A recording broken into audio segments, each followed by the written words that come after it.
Welcome to the next part of our Ultimate Turbo Miata guide. Today, as you can see, we are talking about exhaust systems. As we have talked about every basically hot side component of the system before, so turbochargers and manifolds, the last thing we have to consider is the exhaust. First of all, excuse my words, because on that exhaust system they were kind of not that great looking, because I just threw that together for my 180 build. So excuse those and basically look at the muffler only from this end to this end. So normally looks better, I promise. Obviously, the cheapest and easiest solution would be adapting the turbocharger to the stock exhaust system, and that's our baseline option. The only problems with that are, first, you have to reduce to a lower diameter. So the stock MX-5 exhaust system is 2-inch, so 51 millimeters, which is okay up to like 250 horsepower in theory, at least the diameter would be. But the problem is the MX-5 muffler at the back is a muffler that is relatively restrictive, so you will be limited there. What I mean by that is that there are two different types of mufflers. One is a straight through muffler, so when you look into it, you can look straight through it. That would be the best case scenario and would obviously also be the best for a turbo, because on those you don't have any restrictions in there, you don't lose any diameter or whatever, and the exhaust can go straight through. The other option is that there are mufflers with restrictors, or rather with baffles in them or whatever. Those also can be problematic depending on how bad the restriction is. I would suggest, if you are looking for an exhaust, that you look for one that is straight through. If you want a turbo exhaust, and then depending on your power goals, look at the diameter of the piping or the muffler itself, because even though some of the mufflers have a 2.5-inch inlet and outlet, the inside can be smaller than that. Some even are like, if the outside is 2.5-inch, some are even 2-inch inside, so you have to look out for that. If you, for example, build an exhaust system, when you buy one off the shelf, you can't really go off of the diameter that it says, obviously, because of that. So that's most of the time kind of, go off of the experience from other people. But as I said, for the stock exhaust system, you will probably be limited to 180 to 200 horsepower. And there will be some sacrifices as for spool, because of the exhaust back pressure that builds up, not only because of the stock muffler at the back, but also because of the stock cat. That's the next problem. The stock cats on the NAs and NBs flow pretty well up to 250 horsepower, but the problem with those are because they are designed for naturally aspirated engines, and turbo engines produce a lot more heat.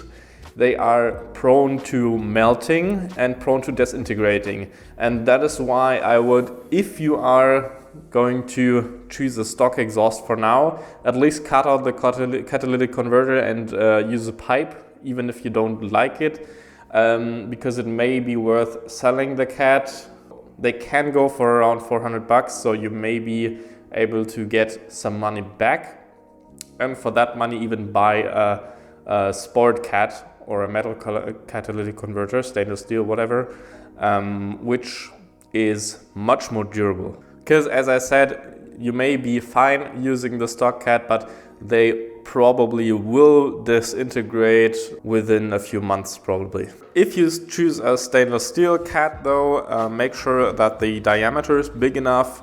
Depending on your horsepower goals, up to 300 horsepower, you will have to use a 100 millimeter diameter. Above that, until 350, 400 horsepower, 120 millimeter would be enough. And the biggest ones you can get are 130 millimeters, and that would be fine up to about 450 horsepower, maybe 500, but that's pretty much the limit of those.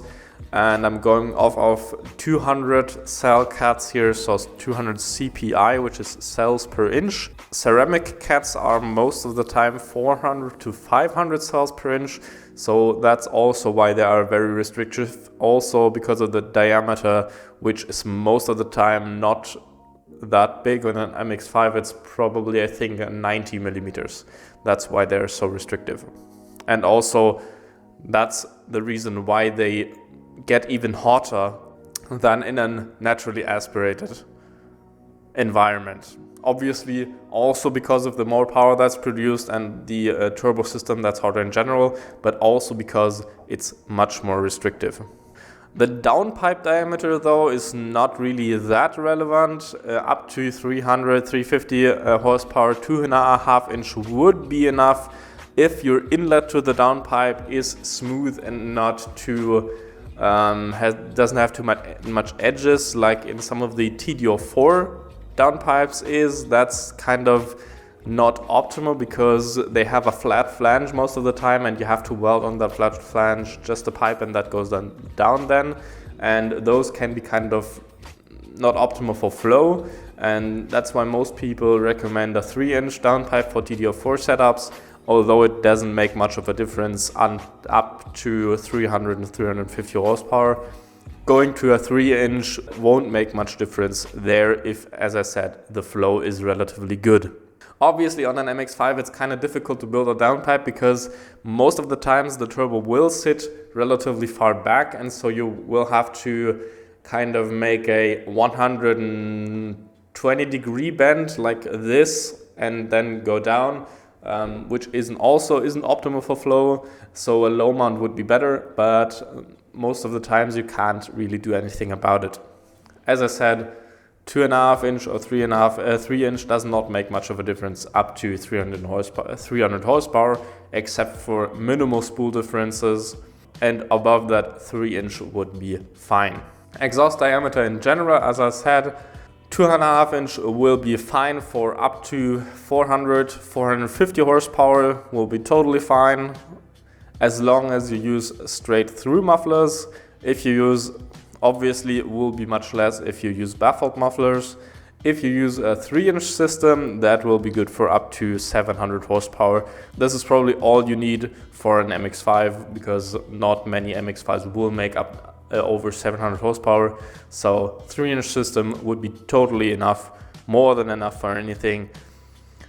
On E85, it's also important that you note that the exhaust volume is much bigger, so the gas is much bigger because you're using a lot more fuel, and then these limits can go down a bit. I'd say like 10 to 15%, so you'd be looking at around 350 horsepower for a 2.5-inch system and 600 horsepower for a 3-inch system. But also those are kind of rough numbers. You may get lucky and also can run 500 horsepower on a 2.5-inch system, maybe with a bit of back pressure. So you may lose a bit of power by using the smaller system, but that's not much of an issue. And yeah, that's basically everything I have to say about mufflers. As for brands, I really like the Simmons brand, which is, they make really good mufflers. This one was about 120 euros, and which is stainless steel, and that really obviously lasts longer than normal steel ones. And this one's also from Simmons, but they also make normal steel ones. They are coated and they are about, I think this one was like 50 euros. And they also last pretty long and they are pretty quiet. So you don't need like 3 mufflers or even 2 mufflers. I think on a small turbo setup, this muffler would be enough to use on its own, because a small turbo muffles the sound more than a big one or even an enabled. On an enabled, you need more silencers or more mufflers to get a quieter sound, because you don't have any restrictions in the manifold or straight after the manifold as you would in a turbo system. So you have to consider that.